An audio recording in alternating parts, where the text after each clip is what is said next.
provincial government, first and foremost, has made changes to, proposed changes to the Landlord Tenant Board. The Landlord Tenant Board? What? This is a big topic, Darryl. This is big. I didn't even know this. How'd this get huge. past my radar? This is huge. So 40 new adjudicators. 40 new hired. adjudicators. $6.5 million. But I love how they package it. This is so, I just That love sounds how chaotic. this is so real estate like. So when the real estate industry makes changes, it's always like, we're going to change things for the consumers. And then they squeeze in a bunch of things that really are there to help the realtors.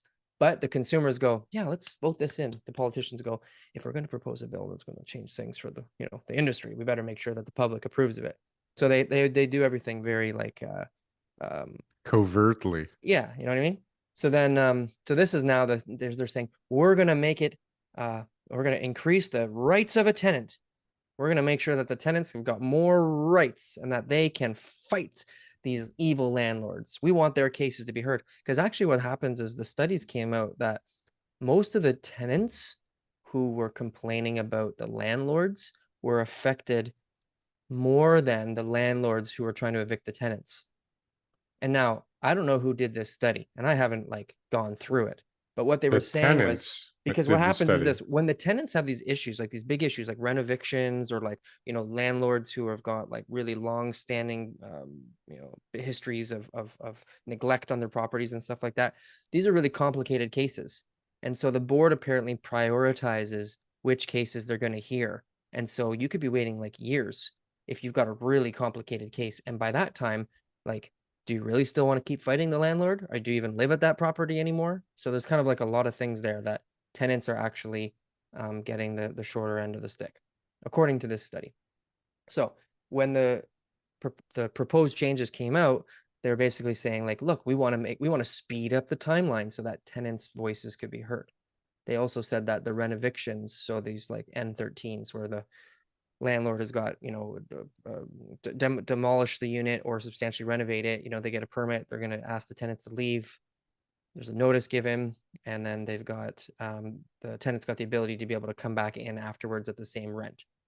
Before, I don't know how many days the tenants had to move back in, but now they have a 60-day window when that unit becomes available again to move back in before the landlord can before the landlord can rent it out to someone else. So what the government's doing is they're saying, okay, we're going to put out, right, $6.5 million to appoint 40 additional adjudicators and 5 staff. How much? 6.5 million. For 40 people? For 40 people. Over like, how long? These adjudicators, I don't know. But who these adjudicators are is like they're members of the public. They may have some history with landlord tenant board stuff. They may not. They may be just people who are like, I want to be an adjudicator. So there really are, I'm sure there's a big deep pool of these people who all want to be there. So I don't think that would That's be hard 1.5 million per person. So the duration 40 of people. Yeah. 6.5 million. Oh, 6.5 million. Yeah. So they're trying to, so listen to this. This is so funny when I read this. We're going to take steps to make life easier for renters with proposed changes that would enhance tenants' rights to install air conditioning in their units. Wow.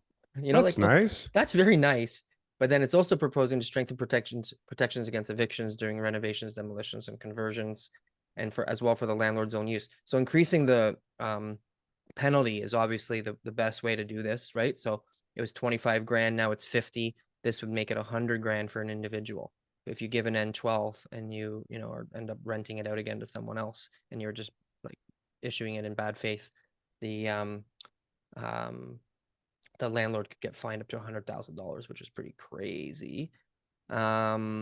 Also, what's the N12? Didn't you just say N13? N13 is the notice for like renovation or major or demolishing the unit. N12 is when you say me or my family. Oh, my sister's coming to move into the I don't think your sister counts. Yeah, I think it's got to be someone. My daughter is going to college near there.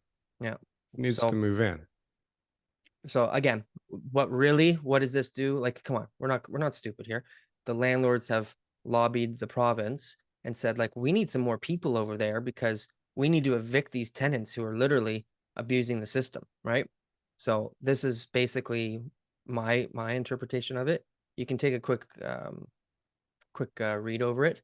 But the board is going to get some more funding They've already had about 4.5 million over the 3-year process from the More Homes Built Faster Act, which I think we should talk about next. And then they've got another $1.4 million to hire staff.